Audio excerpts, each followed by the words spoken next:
पाटील, देवेंद्र फडणवीसांनी मुख्यमंत्री पदाची शपथ घेतलेली आहे. काय तुमची पहिल्यांदा तिघांना पण शुभेच्छा. शेवटी आज राज्याचं पालकत्व त्यांच्याकडे आलंय. आज राज्यातल्या गोरगरीब जनतेची जबाबदारी त्यांच्यावरती आली. ते आता गोरगरिबांना न्याय देतील आणि तिघांना पण खूप खूप शुभेच्छा. पाटील, फडणवीसांनी मुख्यमंत्र्यांची शपथ घेतल्यानंतर असं म्हटलं की मराठा समाजाला आम्ही मागच्या काळात देखील न्याय देण्याचा प्रयत्न केला, येणाऱ्या काळात देखील न्याय देणार आहोत. चांगली गोष्ट. ते म्हणलेत ही चांगली गोष्ट आहे. उशिरा का होईना पण ते दुरुस्ती करायला लागली ही चांगली गोष्ट आहे. गोरगरिबाच्या दृष्टिकोनातून ही चांगली गोष्ट आहे आणि तीच अपेक्षा मागच्या वेळेसही आम्हाला तीच होती. आम्ही प्रत्येक वेळेस सांगताना सांगायचो की शेवटी पालकत्व तुमच्याकडे. मगरुरीवर सरकार चालून चालत नाही.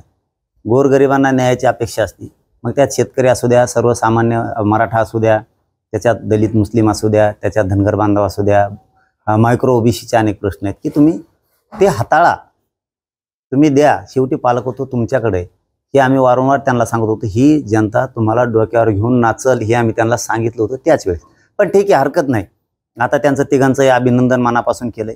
पुढे लोकांना अपेक्षा आहेत आणि ते जर बोललेतच की आपण म्हणलाय, मी तर काय ऐकलं नाही, परंतु बोललेत तर त्यांचं मनापासून कौतुक. जर मराठा आरक्षणाविषयी ते मार्ग काढणार असले, उशिरा का होईना दुरुस्ती करायला लागली, चांगली गोष्ट.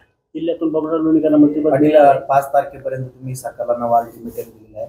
काय वाटतं, सरकार या 1 महिन्याभरात तुमची मागणी मान्य करेल? कारण गेल्या वेळेस तुम्ही खूप उपोषण केलेली आहे, त्यावेळेस देखील सरकारला वेळोवेळी तुम्ही अल्टिमेटम दिलेले होते आणि वेळ देखील वाढून दिला. काय मग काय असतं, आता हे पहिल्यांदा आलेत नवीन असंच म्हणून थोडक्यात. जुनेच आहेत पण खांदे बदललेत. खांदे बदललेत फक्त. पहिल्यांदा हे होते आता हे आलेत, खांदे बदललेत, आहे तेच आहेत, काय त्यांच्यात बदल नाही. परंतु ठीक आहे, 5 जानेवारीपर्यंत त्यांनी मराठा आरक्षणाचा प्रश्न मार्गी काढला पाहिजे. कारण 1.5 वर्षापासून या आरक्षणाचा विषय त्यांना मराठा आरक्षणाच्या माहिती आहे, सांगायची गरज नाही आहे. कारण आमची सगळ्या सोयरीची अंमलबजावणी आहे आमच्या व्याख्याप्रमाणे. तीही नव्याने सांगायची गरज नाही, नव्यानं काही निवेदन देण्याची गरज नाही. हैदराबादचं गॅजेट आहे, सातारा संस्थांचं आहे, बॉम्बे गव्हर्नमेंटचं आहे, हे पण नव्याने नाही आहे. ही पण जुनीच मागणी आहे तिचे. 83 क्रमांकाला मराठा आणि कुणबी एक आहे, तो 2004चा अध्यादेश आहे, तो दुरुस्त करून लागू करायचे, ही जुनीच मागणी आहे. सरसकट मराठा समाजाला कुणबीतून आरक्षण देऊ, मागेल त्या मराठा समाजाला. हे मंत्रिमंडळाच्या जे शिष्टमंडळ आलं होतं अंतरवाली, त्याच वेळेस त्यांनी सांगितलं होतं. लाखो पोरांवरती केसेस झाल्या, त्याही मागं घ्यायचं त्यांनीच कबूल केलेलं आहे. नवीन मागणी काहीच नाही आहे. अशा ज्या एकूण 8-9 मागण्या आहेत त्या सरकारकडे, त्या त्यांनी द्याव्यात, आमचं काहीच म्हणणं नाही. पण नाही दिलं तर तुम्हाला मात्र खरं सांगतो समाजाचा रोष नाही परवडणार. तुम्हाला वाटत असेल की आम्ही बहुमतात आहेत, अमुक आहेत, तमुक आहेत. शेवटी पूर्वी तुम्हीच बहुमतात होतात, याच मराठ्यांना तुम्हाला खेटावं लागलं. आता मराठ्यांनी तुम्हाला संधी दिली की तुम्ही 5 जानेवारीपर्यंत द्या, तिचं तुम्ही सोनं करायला पाहिजे आणि पुन्हा पुन्हा मराठ्यांचं गोरगरिबांचं मन जिंकलं पाहिजे. आणि मराठा पाठीशी आहे, मराठ्यांशी आम्ही खुनशीपणानं वागतोय हे दिसायला नको. म्हणजे विशेष या तिघांनाही सांगतो की तुमची जबाबदारी की मराठा समाजाला असं तुमच्याबद्दल आता तरी वाटायला नको की तुम्ही द्वेष करताय माझ्या मराठ्याचा. जाणून बुजून तुम्ही आकाशानं त्यांच्याशी वागताय, सूड भावनेनं बदला घेण्याच्या भूमिकेनं मराठ्यांशी वागताय. हे आता मराठा समाजात जाऊ देऊ नये.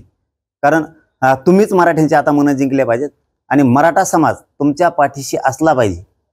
ही जाणीव तुम्हाला यावेळी 100% झालेली, नसल्यावर काय होईल याचीही जाणीव त्यांना झालेली. म्हणून त्यांनी मराठा समाजाचा प्रश्न मार्गी काढून मराठा समाज त्यांच्या पाठीशी ठेवावा ही आमची अपेक्षा आहे. जर का एकदा विरोधात पुन्हा गेला तर वाटत असेल भाऊ पण अवघड आहे. सत्ता चालवणं सुद्धा अवघड आहे. मग पाटील, शेवटचं उपोषण देखील तुम्ही फडणवीसांना एक संधी म्हणून ते उपोषण केलं होतं. फडणवीसांना पुन्हा तुम्ही 1 महिन्याची संधी देताय का, वेळ देताय? शेवटी आता तुम्ही तर म्हणलात ना, समजा ते बोललेत, चांगली गोष्ट आहे ना. जर आता उशिरा व्हायना दुरुस्ती केली, ते काय तर म्हणतात ना, देर आली काय दुरुस्त आली, तर ठीक आहे ना. उशिरा का होईना पण मराठा समाज हा नको अंगावरती घ्यायचा. मराठा समाजाचा खरोखरच आक्रोश आहे. मराठ्यात खरोखरच गोरगरीब लोक आहेत, त्यांना अपेक्षा आहे. आणि माझा पवित्र समाज आहे हो. आणि पवित्र समाजाचं मी पवित्रपणानं, न कुठं डाग लागता, न कुठं मॅनेज होता, न कुठं समाजाची गद्दारी करता, न समाजाची बेमानी करता, या पवित्र समाजाची प्रामाणिकपणे काम करतो. कोणी किती नाव ठेवलं काय आणि कोणी काय आरोप केले काय, मी त्याच्याकडे लक्ष देत नाही आणि माझा समाज सुद्धा देत नाही. माझ्या समाजाला माहिती आहे, मी इमानदारीनं समाजासाठी काम करतोय आणि समाजाला माहिती किती मोठं काम झालेलं आहे, जे झालेलं आहे ते पुढेही होणार आहे. आणि जे आरोप करतायत, जे कोणी काय टीका करतायत, यांच्या वर्षाने 6 महिन्यांनी लक्षात येईल समाजासाठी प्रामाणिकपणानं मी किती करून ठेवलंय. त्यामुळं तुमच्या आरोपाचा काही परिणाम समाजावर होणार नाही. या उपोषणाची तारीख आता डिक्लेअर झाली की या उपोषणात दिसत माझा मराठा समाज मला कधीच उघडा पडू देणार नाही. गोरगरीब पुन्हा लाखात नाही कोटीत तुम्हाला अंतरवाली दिसते.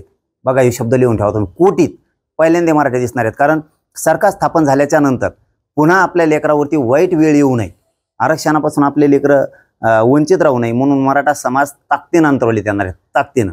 आणि हे पुन्हा एकदा देश बघणार आहे की मराठी आमरण उपोषणाला जे मला घेरायचा प्रयत्न केला गेलाय, मला जे उघडं पाडायचा प्रयत्न केला गेलाय, मला एकटं पाडायचा प्रयत्न केलाय, माझा समाज हे गावागावात सहन करत नाही. मी आता गावागावात जातोय. मी कालच तुमच्या डोंगरगावला होतो, बदनापूर तालुक्यातल्या, आणि गेवराई तालुक्यातले राजपिंपरीला होतो. एकही माणूस शेताकडं माता माऊलीशिवाय गेलेला नव्हता, माता माऊल्यांसह. म्हणून माझा मराठा समाजाला मला एकटं पाडलेलं सहन होत नाही. तुम्हाला लाखात नाही तर कोटीत फक्त तारीख डिक्लेअर झाली की तुम्हाला मराठी अंतरवालीत दिसले पाहिजे. पाटील, एक वेगळा प्रश्न, मागच्या वेळेस जेव्हा जिल्ह्यामध्ये अतिवृष्टी झाली तेव्हा तुम्ही बांधावर जाऊन पाहणी केली होती. आता देखील जालना जिल्ह्यामध्ये काही ठिकाणी अवकाळी पाऊस बरसला. तुम्ही तहसीलदार कलेक्टरना देखील संवाद साधल्याची माहिती आहे. नेमकी आता नवीन सरकार अस्तित्वात आलंय, शेतकरी इकडं अवकाळी पावसाचा सामना करतोय, कसं बघा? कालच पोरं आले होते इकडचे जालना तालुक्यातले. कलेक्टर साहेबच चांगला माणूस आहे. म्हणजे हे बघा, ते काय हा हे करणाऱ्याची स्तुतीच केली पाहिजे या मताचा मी. ते माणूसच वेगळा आहे राव. सांगितलं लगेच बांधावरती जाणार, तर टीम पाठवणार, करून घेणार. आता ते काय असं नाही की मी स्तुती करतो म्हणजे माझ्या काय मांडीला मांडी लावून बस. जो चांगला प्रशासक आहे ना, तो प्रशासकच चांगला आहे. ते माणूस ना लगेच पळतो आणि लगेच काम करून घेतो. म्हणजे गोरगरिबाचे जाणे जात पीत गेली खड्ड्यात तिकडे, तो माणूसच लय कामं करतो. सरकार एकदा आता मंत्रिमंडळ झाल्याच्या नंतर त्यांचं पूर्ण कॅबिनेट सुद्धा लागणार आहे. कारण आमचे काही प्रश्न तिथपर्यंतचे सुद्धा आहेत. नुसते मुख्यमंत्री उपमुख्यमंत्री यांच्यावरती होणारा नाही आहे. साहजिक आहे की शेवटी ज्यावेळेस कायद्यात विषय येतो त्यावेळेस पूर्ण कॅबिनेट असणं सुद्धा गरजेचं आहे. पूर्ण कॅबिनेटशिवाय गोष्टी शक्य नाही आहेत. पूर्ण कॅबिनेट अस्तित्वात आली की त्यावेळेस आपण आपली तारीख ठरवू आणि त्यावेळेस ती वेळ फायनलच असणार आहे. कारण आता खूप मराठी आंदोलनात उभा राहणार आहे. चलो, धन्यवाद.